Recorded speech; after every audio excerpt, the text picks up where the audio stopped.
आदाब, नमस्कार। The red mic में आपका स्वागत है। मैं हूं सौरभ शुक्ला। धीरे धीरे भाषा का स्तर कितना घटिया और कितना दोयम दर्जे का हो चुका है ये तो आप जानते ही हैं। नेटफ्लिक्स से अमेजॉन प्राइम पे, हॉटस्टार पर, एमएक्स प्लेयर्स पर आप देखते होंगे तमाम गाली गलौज, फलानापुर ढिमकानापुर, ये सब चलता रहता है। लेकिन जब नेता जिनका काम समाज को अच्छा बनाना है, जिसका वादा करके वो सत्ता में आते हैं, जिसकी कस्में खाते हैं कि हम देश की सेवा करेंगे, भारत माता की जय बोलने वाले, भारत माता की जय बुलवाने वाले संस्कारी नेता ही अगर गलत बयानबाजी करें, घटिया बयानबाजी करें तो आम आदमी क्या करे। और वो भी अपने देश की बेटियों के बारे में, बहनों के बारे में। ताजा मामला है उत्तराखंड का। उत्तराखंड में महिला सशक्तिकरण एवं बाल विकास मंत्री रेखा आर्य हैं। उनके पति गिरधारी लाल साहू का एक वीडियो सामने आया है। इसमें वो कह रहे हैं कि बिहार में लड़की 20-25 हजार में मिल जाती है, आओ तुम्हारी शादी करवा दें। ये बताइए, एक नेता का बयान है बिहार की बेटियों के बारे में, बहनों के बारे में, जिनको 10-10 हजार रुपए जीविका दीदी के नाम पर सत्ता में सीढ़ी चढ़े हैं। नीतीश कुमार का वो हिजाब खींचने वाला मामला तो आपको याद ही है। वो बिटिया तो नौकरी भी नहीं ज्वाइन करी, इसका नियुक्ति पत्र दे रहे थे माननीय नीतीश कुमार। अब ये हुआ अल्मोड़ा में। अल्मोड़ा की सोमेश्वर विधानसभा है, जिसमें भाजपा के कुछ कार्यकर्ताओं को मंत्री पति संबोधित कर रहे थे और उन्होंने कहा कि कुछ लड़कों की शादी नहीं हुई है। सामने बैठे अपने कार्यकर्ता से कह रहे हैं, चलना हमारे साथ, हम तुम्हारी शादी करवा देंगे। चलना हमारे साथ, हम तुम्हारी शादी करवा देंगे। बिहार में लड़कियां 20-25 हजार रुपए मिलती हैं, ये बात कह रहे हैं मंत्री जी। ये पूरा वीडियो सुन लीजिए। क्योंकि हमारी भारतीय जनता पार्टी की एक सिस्टम है कि संगठन हमारा सर्वोपरि। लेकिन मैं निवेदन करूंगा कि राहुल जैसे 5 लड़कियां, जिसमें अशोक जलाल भी है, जिसमें नवीन तुम कितनी उम्र के बेटा है? तो नौजवान ही हो, शादी भी नहीं हुई तुम्हारी। हाँ, तो जो नौजवान है, ऐसे 5 लोग इकट्ठे करके तो बेटा शादी बुढ़ापे में करोगे। हम लोग 3-4 बच्चे हो जाते हैं। लड़की हम तुम्हें दिवा दें, बिहार से ले आएंगे। बिहार में 20-25 हजार रुपए मिल जाती है। हाँ, चलिए तुम मेरे साथ, हम तुम्हारी शादी कराएंगे। आपने पूरा वीडियो सुना। इस पूरे मामले पर के सामने आते ही माहौल खराब हो गया और बिहार के नेता नाराज भी हुए। अब चूंकि चुनाव खत्म हो गया है तो उसका कोई राजनीतिक हानि या राजनीतिक लाभ तो नहीं है, लेकिन सही को सही और गलत को गलत बोलना भी जरूरी है। अब इस पूरे मामले में आरजेडी, जो कि वहां पर मुख्य विपक्षी दल है, बुरी हार हुई है। उन लोगों ने कहा है कि मंत्री जी पर कार्रवाई की जाए। प्रवक्ता कह रहे हैं कि ये बयान फूहड़ है। जदयू ने भी बयान को, जितनी सत्ता है वहां पर बिहार में, उन्होंने भी इस बयान पर अपनी नाराजगी दर्ज कराई है। वैसे तो अब नितिन नवीन, जो भारतीय जनता पार्टी के नए राष्ट्रीय अध्यक्ष हैं, वो खुद बिहार से आते हैं, पटना से विधायक हैं। उन्हें तो इस पूरे मामले पर का संज्ञान लेते हुए माननीय मंत्री जी के पति को पार्टी से निकालना चाहिए और मंत्री जी पर भी कार्रवाई करनी चाहिए और बाकायदा माफी मंगवानी चाहिए। लेकिन बीजेपी की तरफ से इस पूरे मामले पर कोई बयान अब तक नहीं आया है।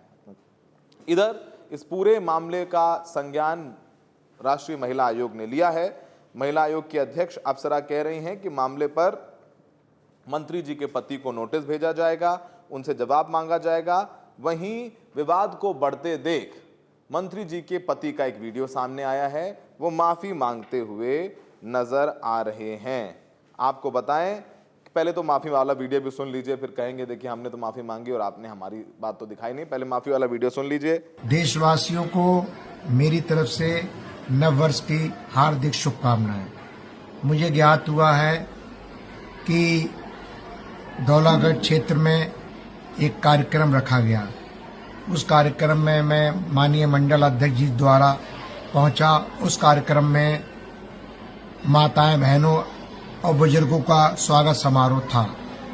उसी दौरान मैं अपने संबोधन में मैंने एक अपने मित्र की शादी की विषय में चर्चा भी मैंने की। उसी चर्चा को विरोधी और वह कांग्रेस पार्टी के लोगों ने मेरे संबोधन को तोड़ मरोड़ कर मीडिया में प्रस्तुत किया है, जो गलत है, निराधार है।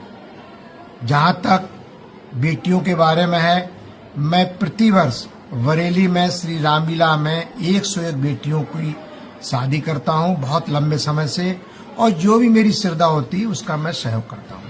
रामेश्वर विधानसभा जो मेरी पत्नी वहां से चुनाव जीतती हैं, लड़ती हैं, वहां मेरी बहनों का, बेटियों का मैं देवी के समान उनका स्वागत करता हूं। हमेशा राखी बंधवाने का भी मैंने काम किया है। विरोधी पार्टियों को कोई काम है नहीं, मेरे संबोधन को तोड़ मरोड़ के वो कोई लाभ लेना चाहते हैं जो जनता उन्हें लाभ नहीं देगी। फिर भी यदि मेरी बात का किसी व्यक्ति को ठेस लगी हो, बुरा लगा हो, तो मैं हाथ जोड़कर माफी मांगता हूं। बहुत बहुत धन्यवाद। आपने माफी वाला वीडियो सुने। वैसे आप सोचिए कि जो वीडियो आपने पहले सुना, जिसमें ये घटिया बयानबाजी मंत्री जी करते हुए नजर आ रहे हैं कि बिहार में 20-25 हजार में लड़कियां मिल जाती हैं, आओ तुम सबकी शादियां करवा देता हूं, तो मंत्री जी के पति हैं ये। आप सोचिए कितने हंस के बोल रहे हैं, सोच समझ के बोल रहे हैं, तंज में बोल रहे हैं। बिहार को किस नजर से देख रहे हैं ये लोग, वो भी एक बहुत सोचने वाली बात है। और कहीं किसी राज्य की भी बहू बेटी हो, उसके बारे में एक लफ्ज भी बर्दाश्त नहीं किया जाना चाहिए।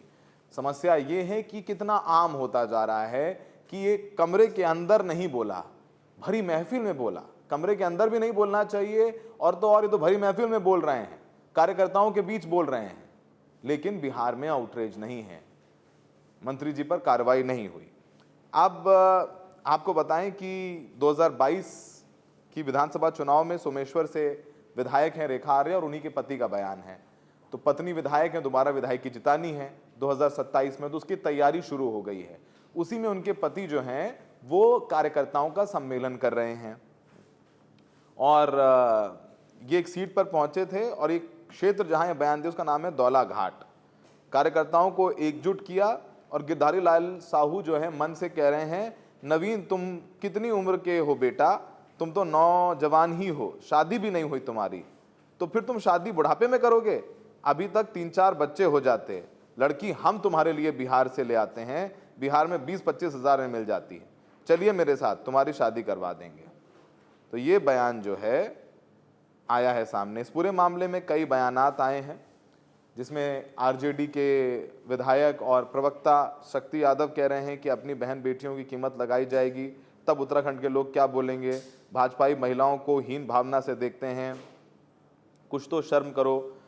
आरजेडी के ऑफिशियल अकाउंट से भी गिरधारी लाल साहू के इस विवादित वीडियो को ट्वीट किया गया है, जिसपे लिखा गया है कि इस पर प्रधानमंत्री और गृह मंत्री का भाजपा की ओर से स्पष्टीकरण आना चाहिए, पर बिहार भाजपा, जेडीयू और समस्त बीजेपी के नेताओं के मुंह पर ताला लग जाएगा। बीजेपी अपने लफंगे नेताओं को निष्कासित करे। बिहार महिला आयोग ने संज्ञान ले लिया है। उनकी जो है अध्यक्षा कह रही हैं कि इस पूरे मामले में कार्रवाई की जाएगी, बख्शा नहीं जाएगा। लेकिन क्या कार्रवाई की जाएगी आप समझ सकते हैं। ये वीडियो वायरल है। आरजेडी ने अपने एक्स हैंडल पर एक लंबा अच्छा खासा ट्वीट किया है। आरजेडी अपने एक्स हैंडल पर लिखती है, लड़की बिहार से ले आएंगे, बिहार में 20-25 हजार में ही मिल जाती हैं। भाजपाई और संघियों की बिहार की महिलाओं के बारे में ऐसी घृणित सोच है। इस पर प्रधानमंत्री और गृह मंत्री का भाजपा की ओर से स्पष्टीकरण आना चाहिए, पर बिहार भाजपा, जेडीयू और समस्त बीजेपी के नेताओं के मुंह पर अब ताला लग जाएगा। उत्तराखंड सरकार में मंत्री रेखा आर्या के बेशर्म पति गिरधारी लाल भारतीय जनता पार्टी की बिहार की महिलाओं पर सोच को जाहिर कर रहा है। तो ये सब सारी बातें हो गई हैं। मंत्री जी का तो नहीं, मंत्री जी के पति जिन्होंने बयान दिया है, माफ़ी भी आ गई है, कह रहे हैं कि वो तो महिलाओं के खुद एक बहुत बड़े संरक्षक हैं। भगवान बचाए ऐसे लोगों से कि इस तरीके की घटिया सोच है। पर समस्या है कि लोग चुनाव फिर हो सकता है जीत के आ जाएं। ये विडंबना है। सवाल एक समाज को अपने आप से पूछना चाहिए। इस पूरे मामले पे कुछ रिएक्शंस आए हैं, आइए आपको सुनवा देते हैं। लड़कियों को लेकर के एक बयान आया है, अमर्यादित बयान है, उसको लेकर क्या कहेंगे आप?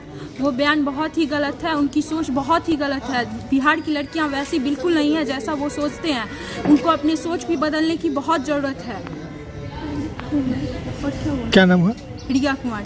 उनका बहुत ज़्यादा ही लड़कियों के बच्चियों को लेके बहुत ज़्यादा ही मतलब गलत सोच है। और हमारी बिहार की लड़कियां मतलब ऐसा नहीं है कि उन लोग को 30% आरक्षण भी मिलता है और हर फील्ड में आगे हैं लड़कियां।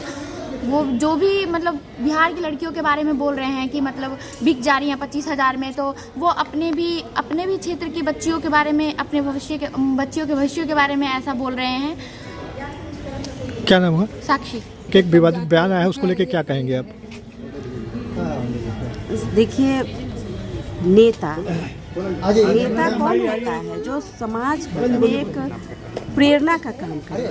लेकिन नेता का ऐसा मतलब जो वचन है, यह सुनकर किसी को भी शर्म आ सकता है। तो यह शर्मनाक जो उनकी बातें हैं, इन पर यह नेता कहे जाने योग्य नहीं है, मनुष्य भी कहे जाने योग्य नहीं है। तो जो मनुष्य ही नहीं है उसके लिए हम क्या कह सकते हैं? उन्हें तो कहीं भी खड़े होने लायक नहीं है। वो अपने घर में भी मुंह दिखाने लायक नहीं है। घर के लोगों को ही उनका बहिष्कार करना चाहिए, बाहर के लोगों की तो बात ही अलग है। क्या नाम है आपका? डॉक्टर अनु। ये बयान देखिए, हम लोग तो किसी पॉलिटिकल पार्टी से बिलोंग नहीं करते हैं, बट एक आम जनता होने के नाते हमारी भी प्रतिक्रिया मायने रखती है कि हमारे जो आइडियल होते हैं या जो लीडर होते हैं, जिनको हम अपना आदर्श मान के आगे चलते हैं, तो उनकी जिम्मेवारी बनती है कि वो अपने वक्तव्य पे थोड़ा ध्यान दें और अपनी सोच को थोड़ा सकारात्मक रखें, ताकि वो एक मैसेज दे सके समाज को। आप बिहार की लड़की हो या कहीं की लड़की के बारे में अगर ये बात कहते हैं तो ये कहीं से भी स्वीकार्य नहीं है। मेरे हिसाब से उन लोगों को एक मर्यादा में रहकर बात करनी चाहिए। और बिहार तो ऐसे भी पिछड़ा माना जाता है, जहाँ पर्दे में लोग रहते हैं, जहाँ मर्यादा में लोग रहते हैं, और जहाँ तक भ्रष्टाचार की बात है तो बिहार से ज़्यादा तो आप कहीं भी आपको सुनने और देखने को मिलता होगा। तो मैं क्या कहूँ, ऐसे लोगों से तो समझ नहीं आता है कि समाज कैसे चल पाएगा और कैसे कौन गाइड कर रहा है, क्या हो रहा है। क्या नाम है आपका? डॉक्टर सोनल सिंह। बयान आया, उसको लेकर किस रूप में देख रही हैं आप उसको? सबसे पहले यत्र नारी पूज्यन्ते रमन्ते तत्र देवता। जहाँ नारी की पूजा होती है वहीं सभी चीज़ का विकास होता है। तो सबसे पहले एक उनको तो नारी के प्रति ऐसी अभद्र टिप्पणी नहीं करनी चाहिए। वो नेता हैं, उनको सही ढंग से वक्तव्य अपना देना चाहिए। दूसरी बात, लगता है कि बिहार ही क्यों उन्होंने टारगेट किया है? क्या बिहार की लड़कियां जो है वो बिकाऊ नहीं है, वो टिकाऊ है। हर मामले में, चाहे वो शिक्षा के मामले में हो या खेल के मामले में हो, जहां भी हो, वह विदेश में भी अपना परचम फैला रही है। इसलिए इस तरह की ये अगर बात कर रहे हैं तो हमको लगता है कि वो मानसिक वेदना से पीड़ित हैं और यह वक्तव्य उनको वापस लेना चाहिए, माफ़ी मांगनी चाहिए। यह नारी जगत के लिए उन्होंने एक अभद्र टिप्पणी की है। मैं doctor Pranam Sharma, women's college Samastipur.